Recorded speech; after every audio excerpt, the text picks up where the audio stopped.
بسم اللہ الرحمن الرحیم۔ السلام علیکم دوستو، اہل علم نے تاریخ اور سیرت کی کتابوں میں لکھا ہے کہ حضرت ابو بکر صدیق رضی اللہ تعالی عنہ نبی کریم صلی اللہ علیہ وآلہ وسلم کے ساتھ غزوہ بدر سمیت تمام غزوات میں شریک ہوئے ہیں اور کسی بھی غزوے سے کبھی غیر حاضر نہیں رہے۔ غزوہ احد کے دن جب لوگ بھاگ کھڑے ہوئے تھے تب بھی آپ نبی کریم صلی اللہ علیہ وآلہ وسلم کے ساتھ ثابت قدمی سے کھڑے رہے۔ غزوہ تبوک کے موقع پر نبی کریم صلی اللہ علیہ وآلہ وسلم نے آپ کو اپنا سیاہ رنگ کا بڑا علم عطا فرمایا۔ امام ابن کثیر رحمۃ اللہ علیہ فرماتے ہیں، سیرت نگاروں میں سے کسی نے بھی اس بارے میں اختلاف نہیں کیا کہ حضرت ابو بکر صدیق رضی اللہ تعالی عنہ تمام غزوات میں سے کسی بھی غزوے میں نبی اکرم صلی اللہ علیہ وآلہ وسلم سے پیچھے نہیں رہے۔ امام زمخشری رحمہ اللہ فرماتے ہیں، بلا شبہ حضرت ابو بکر صدیق رضی اللہ تعالی عنہ ہمیشہ رسول اللہ صلی اللہ علیہ وآلہ وسلم کے ساتھ وابستہ رہے۔ آپ نے بچپن ہی سے نبی کریم صلی اللہ علیہ وآلہ وسلم کی صحبت اختیار کی۔ آپ نے اپنے مال کا ایک بہت بڑا حصہ اور اسلام اور رسول اللہ صلی اللہ علیہ وآلہ وسلم کی نصرت و اعانت میں خرچ کیا۔ آپ ہی نے ہجرت مدینہ کے سلسلے میں نبی کریم صلی اللہ علیہ وآلہ وسلم کے لیے اونٹنی اور زاد راہ کا اہتمام کیا اور رسول اللہ صلی اللہ علیہ وآلہ وسلم کی حیات مبارکہ میں مسلسل اپنا مال لوٹاتے رہے۔ آپ نے اپنی لخت جگر کو رسول اللہ صلی اللہ علیہ وآلہ وسلم کی زوجیت میں دیا۔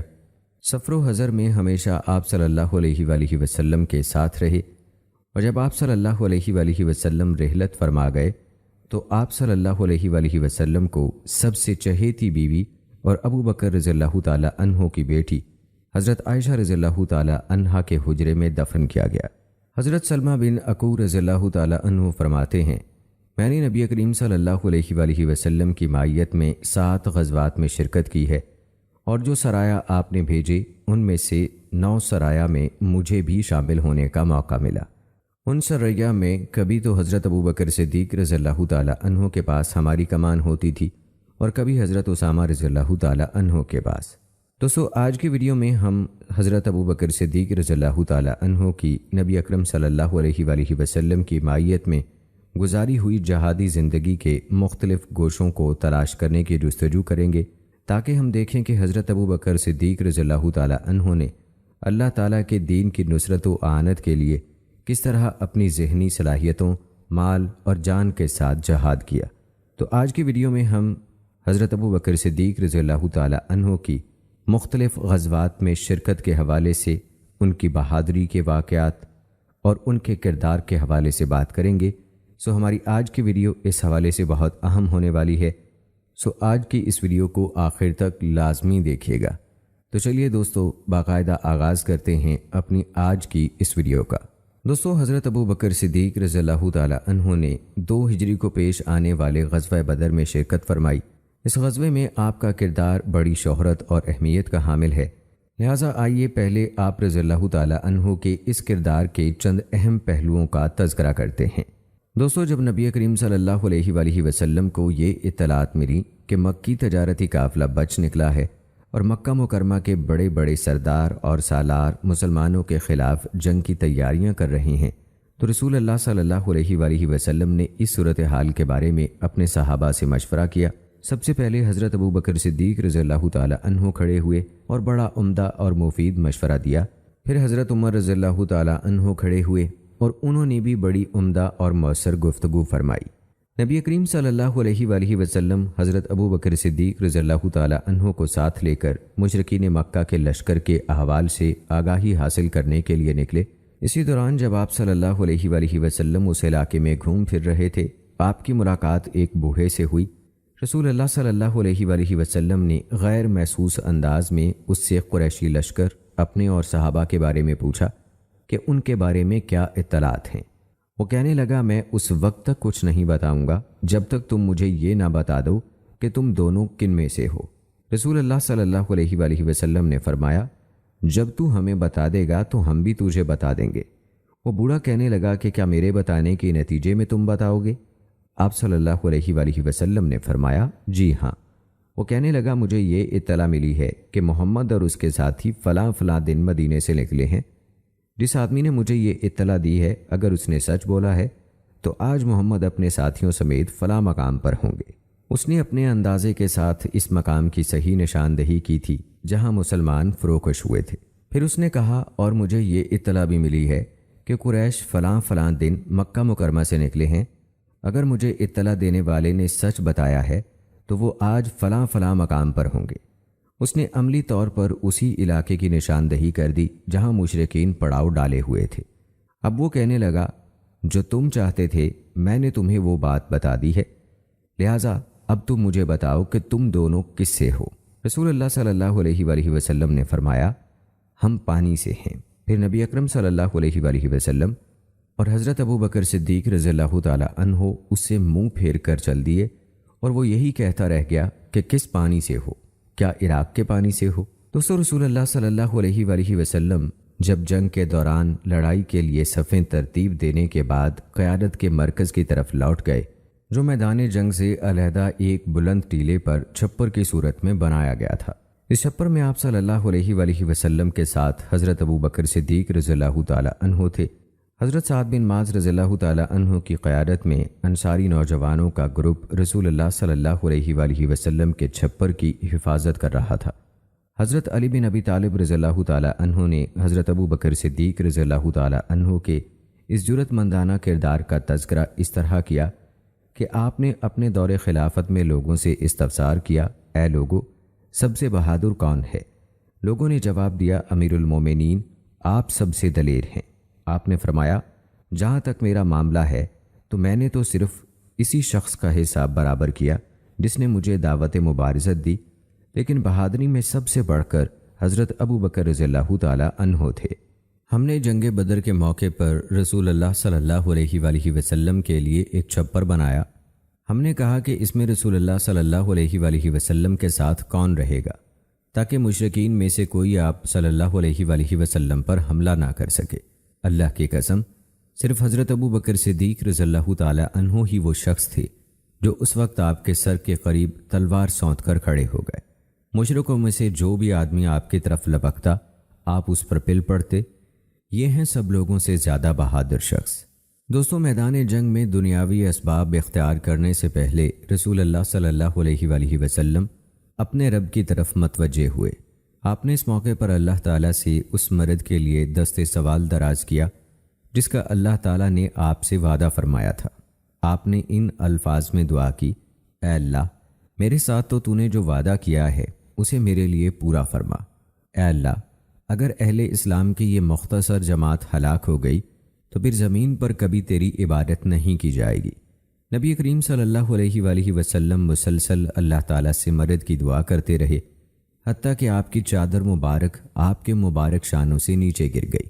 حضرت ابوبکر صدیق رضی اللہ تعالی عنہ نے چادر اٹھا کر آپ کے مبارک شانوں پر ڈال دی اور عرض کیا، اے اللہ کے رسول، آپ نے اپنے رب سے بڑی التجائیں کر لی ہیں، بلا شبہ اللہ تعالیٰ آپ سے کیے ہوئے وعدے کو ضرور پورا فرمائے گا۔ اسی موقع کی مناسبت سے اللہ تعالیٰ نے یہ آیات نازل فرمائیں جس کا ترجمہ ہے، یاد کرو جب تم اپنے رب سے فریاد کر رہے تھے تو اس نے تمہاری فریاد قبول کر لی اور کہا کہ بے شک میں ایک دوسرے کے پیچھے آنے والے 1000 فرشتوں سے تمہاری مدد کروں گا۔ حضرت ابن عباس رضی اللہ تعالی عنہ بیان کرتے ہیں کہ نبی کریم صلی اللہ علیہ وآلہ وسلم نے جنگ بدر کے روز ان الفاظ میں دعا کی تھی، اے اللہ، میں تجھے تیرا عہد اور وعدہ یاد دلاتا ہوں۔ اے اللہ، کیا تو چاہتا ہے کہ تیری عبادت نہ کی جائے؟ اس پر حضرت ابوبکر صدیق رضی اللہ تعالی عنہ نے آپ کا دست مبارک تھام لیا اور عرض کیا، بس اللہ تعالیٰ آپ کو کافی ہے۔ چنانچہ نبی اکرم صلی اللہ علیہ وآلہ وسلم وہاں سے یہ آیت تلاوت کرتے ہوئے نکلے، عنقریب وہ جماعت شکست کھائے گی اور وہ پیٹھ پھیر کر بھاگیں گے۔ صاحبان کے نیچے نبی کریم صلی اللہ علیہ وآلہ وسلم پر تھوڑی دیر کے لیے اونگ کی سی کیفیت طاری ہوئی، پھر آپ چونکے اور فرمایا، اے ابو بکر، خوش ہو جا، تیرے پاس اللہ تعالیٰ کی مدد پہنچ گئی ہے۔ یہ جبرائیل ہیں جو اپنے گھوڑے کی لگام تھامے اسے چلاتے ہوئے آ رہے ہیں اور اس کے دانتوں پر غبار ہے۔ پھر نبی کریم صلی اللہ علیہ وآلہ وسلم مجاہدین اسلام کے پاس تشریف لے گئے اور انہیں جہاد و قتال کی ترغیب دی۔ حضرت صدیق اکبر رضی اللہ تعالی عنہ نے نبی اکرم صلی اللہ علیہ وآلہ وسلم کے اس طرز عمل سے یہ انتہائی اہم سبق سیکھا کہ اللہ تعالیٰ کی مدد کے حصول کے لیے بندے کو لوگوں سے الگ تھلگ ہو کر نہایت خلوص کے ساتھ اپنے آپ کو صرف اللہ تعالیٰ کے سپرد کر کے اللہ تعالیٰ ہی کے سامنے سجدہ ہو جانا چاہیے۔ یہ منظر حضرت ابو بکر صدیق رضی اللہ تعالیٰ عنہ کے قلب و وجدان میں تاحیات راسخ رہا، چنانچہ آپ نے اس طرح کی کٹھن گھڑیوں میں رسول اللہ صلی اللہ علیہ وآلہ وسلم کی اقتداء کرتے ہوئے اسے ہی اپنا معمول بنایا۔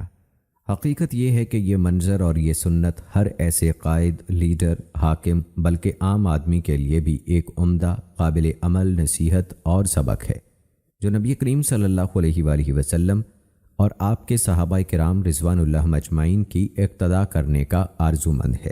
دوستو، جب میدان کارزار گرم ہوا اور آتش جنگ پوری طرح بھڑک اٹھی تو رسول اللہ صلی اللہ علیہ وآلہ وسلم اپنے خیمے سے نیچے تشریف لائے۔ لوگ اپنی صفوں میں ڈٹے ہوئے دشمن پر حملہ آور ہونے کے ساتھ ساتھ ذکر الہی سے بھی اپنے قلوب گرما رہے تھے۔ آپ صلی اللہ علیہ وآلہ وسلم نے صحابہ کرام رضوان اللہ مجمعین کو جہاد و قتال کی مزید ترغیب دی اور بنفس نفیس خود بھی جنگ میں بھرپور حصہ لیا اور دشمن سے برسر پیکار رہے۔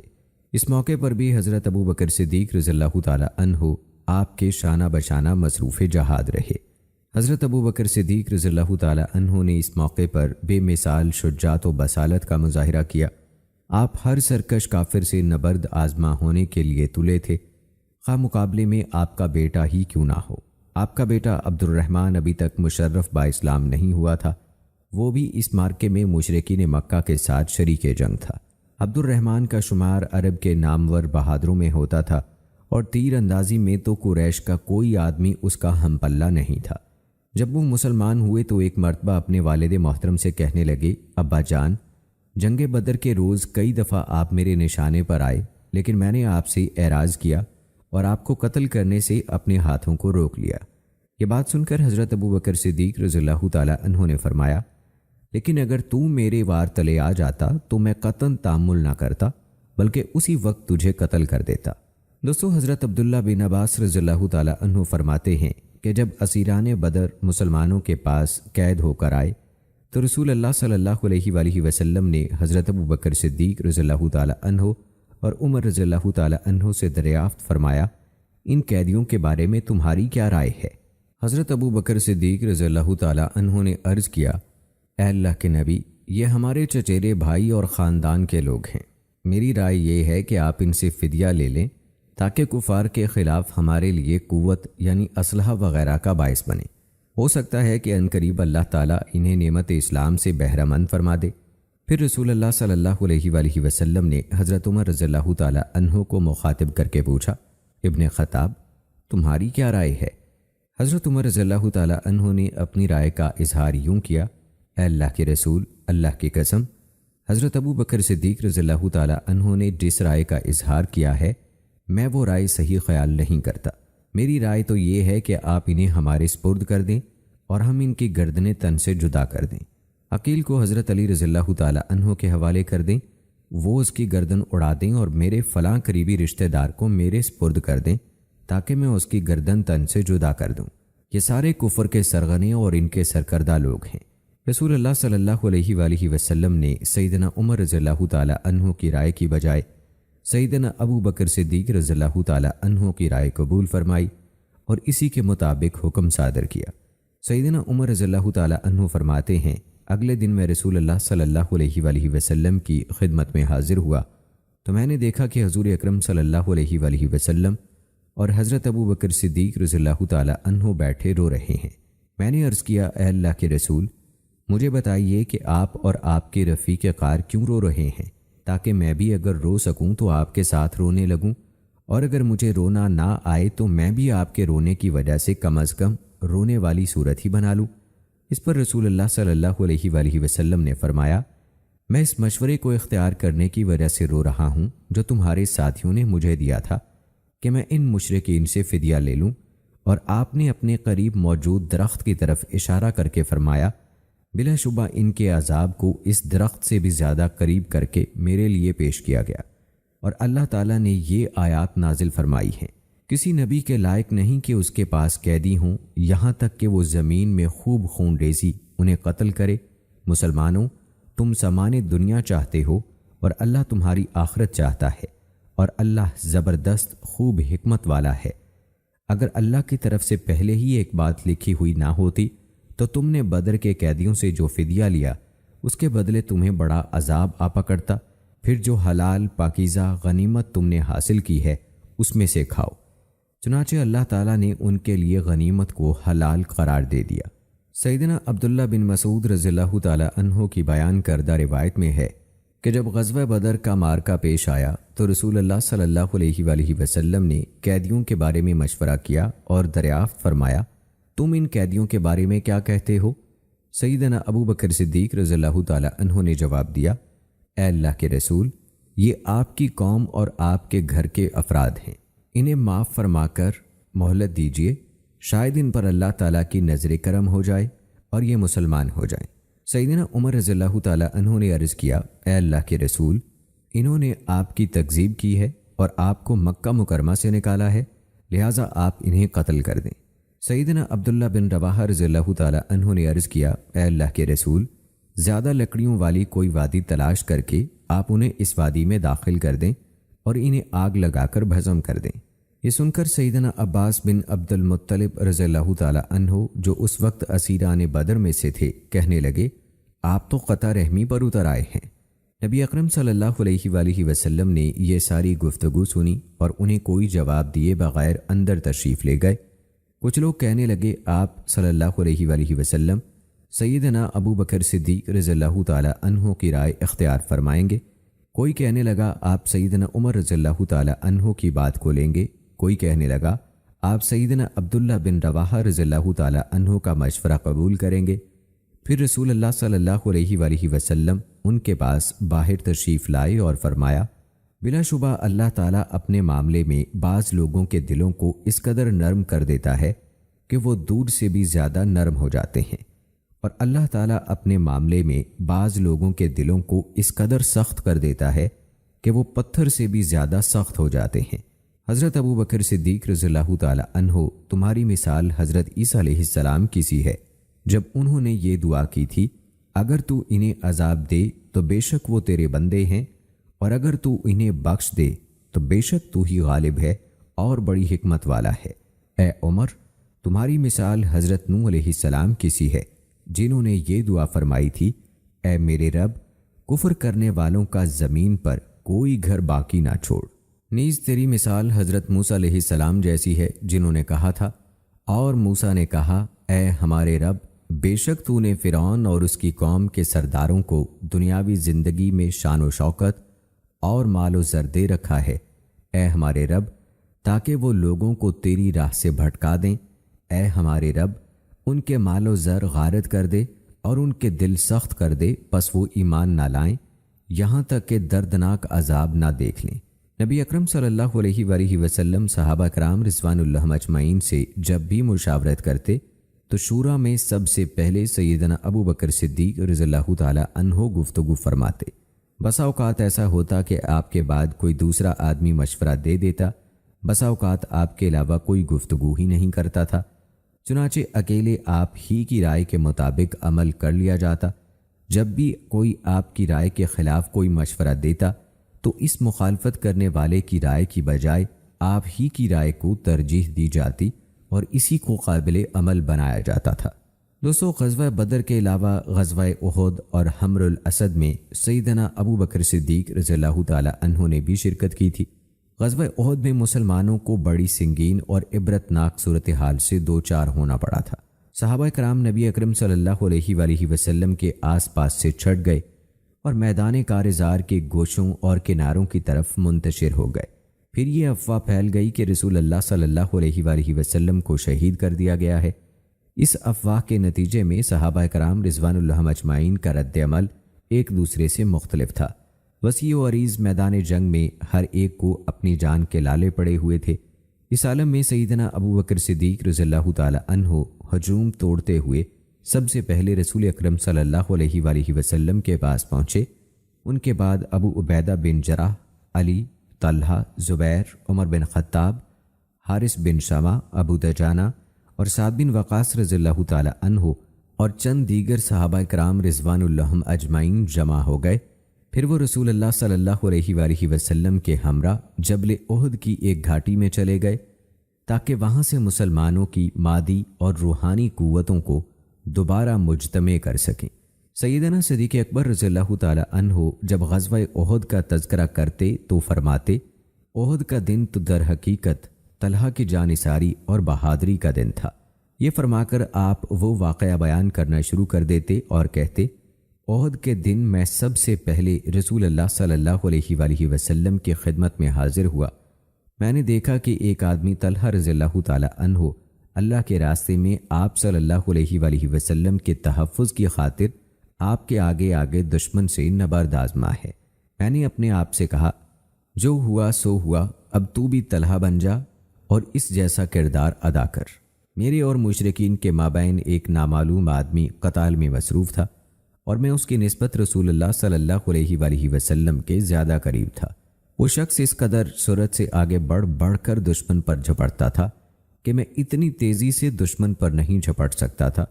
ذرا غور کیا تو دیکھتا ہوں کہ وہ سیدنا ابو عبیدہ بن جراح رضی اللہ تعالی عنہ ہیں۔ ہم رسول اللہ صلی اللہ علیہ وآلہ وسلم کے پاس پہنچے تو دیکھا کہ آپ کا ایک رباعی دانت مبارک شہید کر دیا گیا ہے۔ آپ کا چہرہ مبارک زخمی ہے اور خود کے 2 حلقے آپ کے جبڑوں میں پیوست ہو چکے ہیں۔ رسول اللہ صلی اللہ علیہ وآلہ وسلم نے سیدنا طلحہ رضی اللہ تعالی عنہ کی طرف توجہ دلاتے ہوئے فرمایا، پہلے اپنے ساتھی کی خبر لو۔ اس وقت سیدنا طلحہ رضی اللہ تعالی عنہ کی حالت یہ تھی کہ ان کے جسم سے خون کے فوارے پھوٹ رہے تھے، لیکن ہم رسول اللہ صلی اللہ علیہ وآلہ وسلم کی اس بات پر دھیان نہیں دے سکے۔ سیدنا ابو بکر صدیق رضی اللہ تعالی عنہ فرماتے ہیں کہ میں آپ کے جبڑوں سے آہنی کڑیاں نکالنے کے لیے آگے بڑھا تو سیدنا ابو عبیدہ رضی اللہ تعالی عنہ نے کہا، میں آپ کو قسم دیتا ہوں کہ آپ اس سعادت عظمیٰ کو میرے لیے چھوڑ دیجیے۔ چنانچہ میں نے یہ سعادت ان کے لیے چھوڑ دی۔ سیدنا ابو عبیدہ رضی اللہ تعالی عنہ نے اسے ہاتھ سے پکڑ کر کھینچنا گوارا نہ کیا کہ کہیں رسول اللہ صلی اللہ علیہ وآلہ وسلم کو ان کے ہاتھوں سے کوئی تکلیف نہ پہنچ جائے۔ انہوں نے اپنے دانتوں کو لوہے کی کڑی پر جمایا اور ایک حلقے کو کھینچ کر نکال باہر کیا، جس سے ان کا سامنے والا ایک دانت ٹوٹ گیا اور دوسرا حلقہ نکالنے کے ساتھ ہی ان کا دوسرا دانت بھی ٹوٹ گیا۔ سیدنا ابو عبیدہ رضی اللہ تعالی عنہ سامنے والے دانت ٹوٹ جانے کے باوجود سب لوگوں سے زیادہ حسین تھے۔ ہم رسول اللہ صلی اللہ علیہ وآلہ وسلم کی خبرگیری کرنے کے بعد سیدنا طلحہ رضی اللہ تعالی عنہ کے پاس پہنچے۔ وہ ایک گڑھے کے اندر گرے ہوئے تھے۔ ہم نے دیکھا کہ ان کے جسم پر 70 سے زائد تیر، تلوار اور نیزے کے زخم تھے اور ان کی ایک انگلی بھی کٹ چکی تھی۔ ہم ان کی دیکھ بھال میں لگ گئے۔ اس غزوے میں سیدنا ابو بکر صدیق رضی اللہ تعالی عنہ کی شان ابو سفیان کی اس گفتگو سے نمایاں ہوتی ہے جب اس نے استفہامی لہجے میں کہا، کیا محمد قوم میں موجود ہیں؟ اس نے 3 مرتبہ یہ سوال دہرایا۔ رسول اللہ صلی اللہ علیہ وآلہ وسلم نے صحابہ کرام کو اس کا جواب دینے سے منع فرما دیا۔ پھر اس نے 3 مرتبہ کہا، کیا ابن ابو قحافہ یعنی ابو بکر صدیق موجود ہیں؟ پھر اس نے 3 مرتبہ سوال کیا، کیا تم میں ابن خطاب موجود ہیں؟ پھر وہ اپنے ساتھیوں کی طرف پلٹ کر کہنے لگا، لگتا ہے کہ یہ سب معاذ اللہ قتل ہو چکے ہیں۔ مشرکین کے سردار ابو سفیان کی یہ گفتگو اس کے اس گمان پر دلالت کرتی ہے کہ بلا شبہ اسلام کے ستون، اس کی بنیاد اور اس کے سرکردہ 3 افراد رسول اللہ صلی اللہ علیہ وآلہ وسلم، حضرت ابو بکر صدیق رضی اللہ تعالی عنہ اور حضرت عمر رضی اللہ تعالی عنہ ہیں۔ غزوہ احد کے بعد جب مشرکین مکہ نے مسلمانوں کو گھیر کر انہیں دبوچنا چاہا اور ان کی بیخ کنی کا ارادہ کیا تو نبی اکرم صلی اللہ علیہ وآلہ وسلم کی منصوبہ بندی اور لاہ عمل ان کے منصوبوں سے سبقت لے گیا اور آپ نے ان کی ساری چالوں کو ناکام بنا دیا۔ رسول اللہ صلی اللہ علیہ وآلہ وسلم نے مسلمانوں کو اس کے باوجود کہ وہ شدید زخمی تھے مشرکین کا تعاقب کرنے کا حکم دیا۔ اس کٹھن آزمائش کے لمحات میں بھی صحابہ کرام رضوان اللہ اجمعین نے اللہ تعالیٰ اور اس کے رسول صلی اللہ علیہ وآلہ وسلم کے حکم پر لبیک کہا اور مشرکین کے تعاقب میں چل دیے۔ سیدہ عائشہ صدیقہ رضی اللہ تعالی عنہا نے ایک مرتبہ سیدنا عروہ بن زبیر رضی اللہ تعالی عنہ کے لیے قرآن پاک کی اس آیت کی تفسیر کی، جس کا ترجمہ ہے، یہی لوگ ہیں جنہوں نے جنگ میں زخم لگنے کے بعد اللہ اور اس کے رسول کا حکم مانا، ان میں سے جو لوگ نیکوکار اور پرہیزگار ہیں ان کے لیے بہت بڑا اجر ہے۔ چنانچہ سیدہ عائشہ رضی اللہ تعالی عنہا نے دوران تفسیر فرمایا، اے میرے بھانجے، آپ کے والد زبیر اور سیدنا ابو بکر صدیق رضی اللہ تعالی عنہ انہی لوگوں میں سے تھے جب رسول اکرم صلی اللہ علیہ وآلہ وسلم کو غزوہ احد کے روز شدید مصائب سے دوچار ہونا پڑا اور مشرکین چلے گئے تو رسول اللہ صلی اللہ علیہ وآلہ وسلم کو خطرہ محسوس ہوا کہ کہیں مشرکین پلٹ کر حملہ نہ کر دیں۔ چنانچہ آپ صلی اللہ علیہ وآلہ وسلم نے فرمایا، تم میں سے کون ان کے تعاقب میں جائے گا؟ اس پر 70 صحابہ نے لبیک کہا، جن میں سیدنا ابو بکر صدیق رضی اللہ تعالی عنہ اور زبیر رضی اللہ تعالی عنہ بھی شامل تھے۔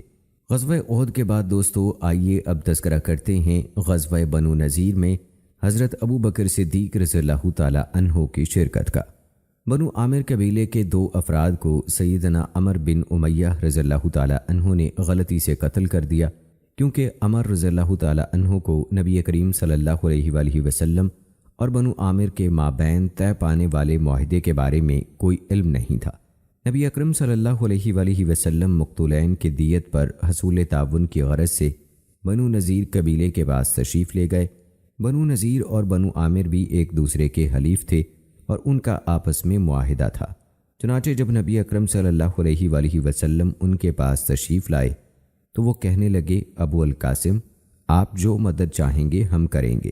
بنو نذیر میں سے چند آدمی سازش کی غرض سے علیحدہ ہوئے اور آپس میں کہنے لگے، اس آدمی یعنی حضرت محمد صلی اللہ علیہ وآلہ وسلم کو ختم کرنے کے لیے آج سے بہتر موقع کبھی ہاتھ نہیں آئے گا۔ رسول اللہ صلی اللہ علیہ وآلہ وسلم اس وقت یہود کے گھروں کی ایک دیوار کے ساتھ تشریف فرما تھے۔ وہ کہنے لگے، کون ہے جو اس گھر پر چڑھے اور اوپر سے چٹان لڑکا کر محمد کو قتل کر کے ہمیں راحت پہنچائے؟ بدبخت عمر بن جہاش بن کعب اس مذموم مقصد کے لیے تیار ہو گیا اور آپ پر چٹان لڑکانے کے لیے چھت پر چڑھ گیا۔ رسول اللہ صلی اللہ علیہ وآلہ وسلم، حضرت ابو بکر صدیق، حضرت عمر، حضرت علی اور دیگر صحابہ کرام رضوان اللہ اجمعین کے جلوہ میں تشریف فرما تھے کہ آپ پر آسمان سے قوم یہود کے مذموم ارادے کی اطلاع پہنچ گئی۔ چنانچہ آپ اٹھ کھڑے ہوئے اور مدینہ منورہ کی طرف واپس چل دیے۔ جب آپ کے صحابہ کرام رضوان اللہ اجمعین نے آپ کا خاصی دیر تک انتظار کر لیا اور آپ واپس نہ آئے تو وہ آپ کی تلاش میں نکلے۔ انہوں نے ایک آدمی کو مدینہ منورہ کی طرف سے آتے دیکھا تو اس سے رسول اللہ صلی اللہ علیہ وآلہ وسلم کے متعلق پوچھا۔ اس آدمی نے جواب دیا کہ میں نے آپ صلی اللہ علیہ وآلہ وسلم کو مدینہ منورہ میں داخل ہوتے ہوئے دیکھا ہے۔ چنانچہ صحابہ کرام رضوان اللہ اجمعین آپ کی خدمت میں پہنچ گئے۔ تب آپ نے انہیں یہودیوں کی گھناؤنی سازش سے آگاہ فرمایا۔ نبی کریم صلی اللہ علیہ وآلہ وسلم نے سیدنا محمد بن مسلمہ رضی اللہ تعالی عنہ کو بھیج کر بنو نذیر کو اپنے پڑوس اور شہر سے نکل جانے کا حکم صادر فرمایا۔ منافقین نے اس موقع پر بنو نذیر کو اس بات پر اکسایا کہ وہ اپنے علاقے میں ڈٹے رہیں تو وہ ان کی نصرت و اعانت کا وعدہ کرتے ہیں۔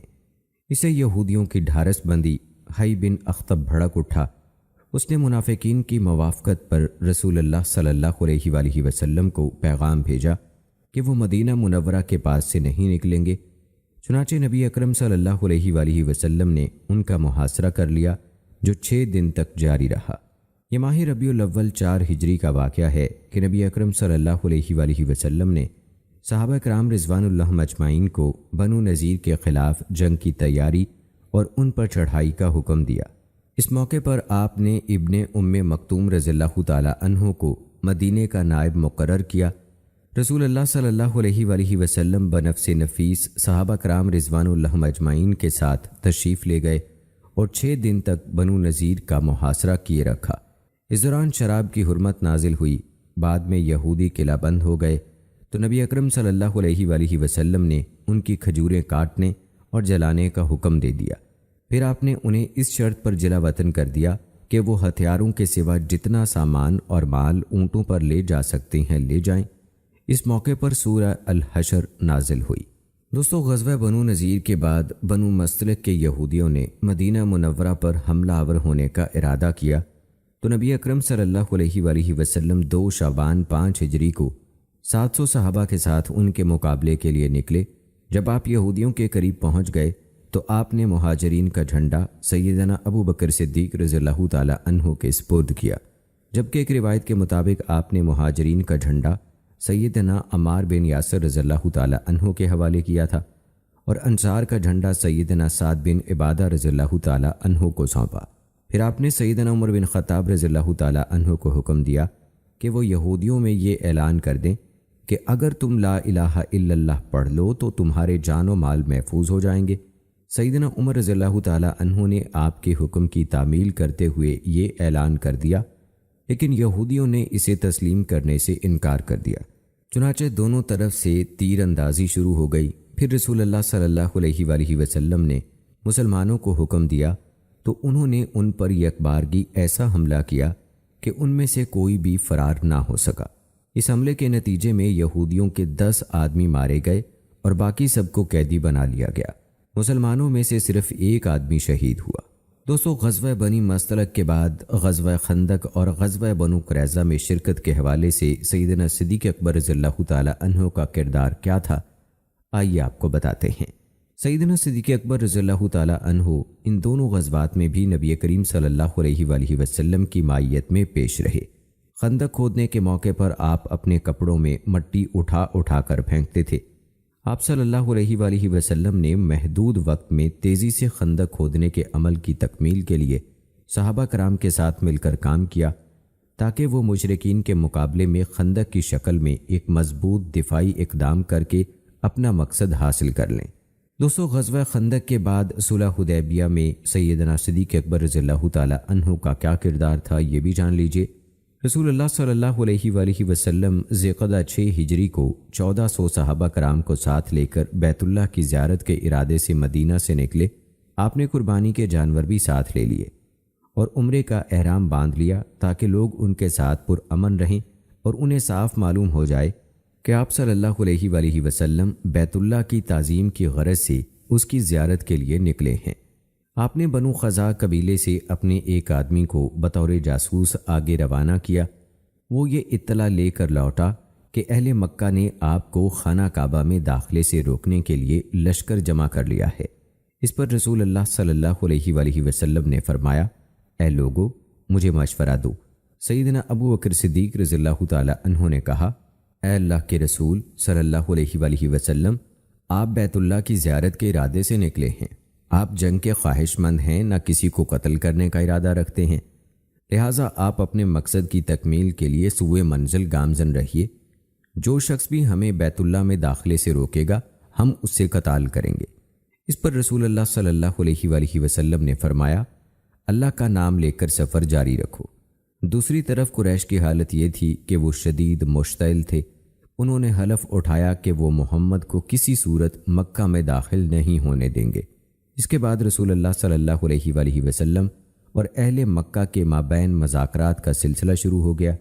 نبی اکرم صلی اللہ علیہ وآلہ وسلم نے یہ عزم کر لیا کہ اگر اہل مکہ صلہ رحمی کی بنیاد پر گفتگو کا عمل آگے بڑھائیں گے تو وہ اہل مکہ کے مطالبات تسلیم کر لیں گے۔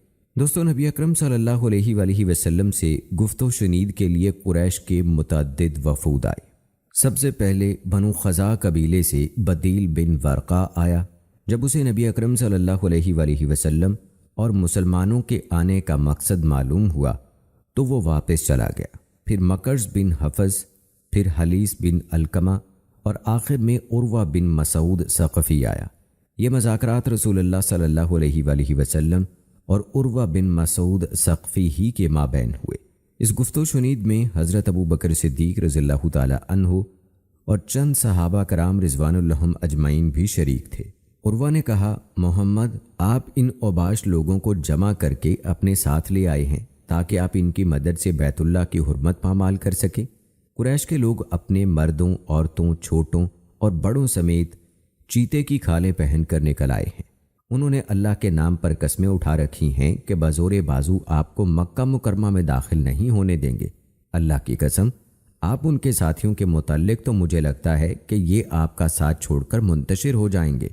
اس پر سیدنا صدیق اکبر رضی اللہ تعالی عنہ نے غیظ و غضب کے عالم میں فرمایا، اپنے معبود لات کی شرمگاہ چوس، کیا ہم رسول اللہ صلی اللہ علیہ وآلہ وسلم کو چھوڑ کر بھاگ جائیں گے؟ اور وہ کہنے لگا یہ کون ہیں؟ لوگوں نے بتایا کہ یہ ابو بکر صدیق رضی اللہ تعالی عنہ ہیں۔ وہ کہنے لگا اس ذات کی قسم جس کے ہاتھ میں میری جان ہے، اگر آپ کا میرے اوپر وہ احسان نہ ہوتا جس کا بدلہ میں آپ کو نہیں دے سکا تو میں آپ کو اس بات کا بھرپور جواب دیتا۔ سیدنا صدیق اکبر رضی اللہ تعالی عنہ نے اس سے پہلے اس پر کوئی احسان کیا تھا جس کی رعایت رکھتے ہوئے اس نے احتراماً آپ کو اس بات کا جواب دینے سے اعتراض کیا۔ سیدنا صدیق اکبر رضی اللہ تعالی عنہ کے اس قول کے بارے میں بعض علماء نے کہا کہ آپ کا یہ قول اس بات کی دلیل ہے کہ کسی مصلحت اور ضرورت کے پیش نظر شرمگاہ کا صراحتاً نام لینا جائز ہے، اور اس پیرائی میں یہ بات ممنوع اور حرام فاحش گوئی کے زمرے میں نہیں آتی۔ عروہ بن مسعود کی کوشش تھی کہ وہ نفسیاتی حملہ کر کے مسلمانوں کو ذہنی لحاظ سے شکست و ہزیمت سے دوچار کر دے، اس لیے اس نے قریش کی عسکری قوت کو بڑھا چڑھا کر ظاہر کیا۔ اس نے اپنے موقف کی تصویر مبالغے کی بھرپور رنگ آمیزی کے ساتھ پیش کی، کیونکہ اسے یقین تھا کہ قریش کو اس کا فائدہ ضرور پہنچے گا۔ اس سلسلے میں اس نے یہ کوشش کی کہ مسلمانوں کی صفوں میں الجھاؤ، بے چینی، شکوک و شبہات اور فتنہ پیدا ہو جائے۔ اس کی یہ کوشش اس وقت نمایاں ہوتی ہے جب اس نے اسلامی لشکر کے قائد اور اس کی سپاہ کے مابین پائے جانے والے مضبوط اعتماد کو کمزور کرنے کے لیے نبی کریم صلی اللہ علیہ وآلہ وسلم سے اس قسم کے الفاظ کہے، آپ نے اوباش لوگوں کو جمع کر لیا ہے، میں تو سمجھتا ہوں کہ آپ کے یہ ساتھی آپ کا ساتھ چھوڑ کر منتشر ہو جائیں گے۔ اس موقع پر صدیق اکبر رضی اللہ تعالی عنہ کے منہ توڑ جواب نے الٹا عروہ کے احساسات، جذبات اور نفسیات کو شدید جھٹکے سے دوچار کیا۔ صدیق اکبر رضی اللہ تعالی عنہ کا یہ کردار آپ کی انتہا درجے کی ایمانی غیرت و حمیت اور آبرو مندانہ جذبات کی علامت ہے۔ اسی بارے میں اللہ تعالیٰ کا فرمان ہے، اور تم سستی نہ کرو اور نہ غم کھاؤ، تم ہی غالب رہو گے اگر تم مومن ہو۔ آئیے دوستو اب تذکرہ کرتے ہیں عمرۃ القضاء کے موقع پر حضرت ابو بکر صدیق رضی اللہ تعالی عنہ کے کردار کی۔ رسول اللہ صلی اللہ علیہ وآلہ وسلم کو صلح حدیبیہ کے موقع پر مشرکین مکہ نے جس عمرے کی ادائیگی سے روک دیا تھا، اس کی جگہ پر آپ نے عمرۃ القضاء ادا کیا۔ اس سفر میں رسول اللہ صلی اللہ علیہ وآلہ وسلم کے ساتھ سیدنا صدیق اکبر رضی اللہ تعالی عنہ سمیت دیگر صحابہ کرام نے بھی شرکت کی۔ دوستو سیدنا رافع بن عمر طائی رضی اللہ تعالی عنہ فرماتے ہیں، رسول اللہ صلی اللہ علیہ وآلہ وسلم نے سیدنا عمر بن عاص رضی اللہ تعالی عنہ کو سریہ ذات السلاسل کے موقع پر اسلامی جیش کا سپاہ سالار بنا کر روانہ فرمایا۔ اس لشکر میں سیدنا ابو بکر، حضرت عمر اور دیگر معزز صحابہ کرام رضوان اللہ اجمعین بھی آپ کے ساتھ تھے۔ ان لوگوں نے مدینہ منورہ سے کوچ کیا اور طے نامی پہاڑ کے پاس پڑاؤ ڈالا۔ سیدنا عمر فرمانے لگے، راستے کی رہنمائی کے لیے کوئی آدمی تلاش کرو۔ صحابہ کرام فرمانے لگے، اس کام کے لیے ہم رافع بن عمر کے سوا کسی اور کو نہیں جانتے، کیونکہ وہ دور جاہلیت میں لوگوں پر اکیلے ہی غارت گری کیا کرتے تھے۔ حضرت عبداللہ بن بریدہ رضی اللہ تعالی عنہ بیان کرتے ہیں کہ رسول اللہ صلی اللہ علیہ وآلہ وسلم نے سیدنا عمر بن عاص رضی اللہ تعالی عنہ کو غزوہ ذات السلاسل میں امیر مقرر فرما کر بھیجا، جبکہ اس لشکر میں سیدنا ابو بکر صدیق رضی اللہ تعالی عنہ اور عمر رضی اللہ تعالی عنہ بھی شامل تھے۔ جب لشکر اسلام مقام میں جنگ کے قریب پہنچ کر خیمہ زن ہوا تو سیدنا عمر رضی اللہ تعالی عنہ نے حکم دیا کہ اہل لشکر آگ روشن نہ کریں۔ اس بات پر سیدنا عمر رضی اللہ تعالی عنہ آپے سے باہر ہو گئے۔ انہوں نے خود عمر رضی اللہ تعالی عنہ کے پاس جانے کا ارادہ کر لیا۔ اس موقع پر سیدنا ابو بکر صدیق رضی اللہ تعالی عنہ نے انہیں منع کیا اور آگاہ کیا کہ رسول اللہ صلی اللہ علیہ وآلہ وسلم نے سیدنا عمر رضی اللہ تعالی عنہ کو ہمارا امیر صرف اس لیے بنایا ہے کہ وہ معاملات حرب سے بخوبی آشنا ہیں۔ یہ بات سن کر سیدنا عمر رضی اللہ تعالی عنہ خاموش اور پرسکون ہو گئے۔ اور دوستو آئیے اب تذکرہ کرتے ہیں فتح مکہ پر سیدنا صدیق اکبر رضی اللہ تعالی عنہ کے عظیم الشان کردار کا۔ ابن اسحاق رحمہ اللہ نے مروان بن حکم کے حوالے سے صلح حدیبیہ کی جنگ بندی کے بعد فتح مکہ کا سبب نقل کیا ہے۔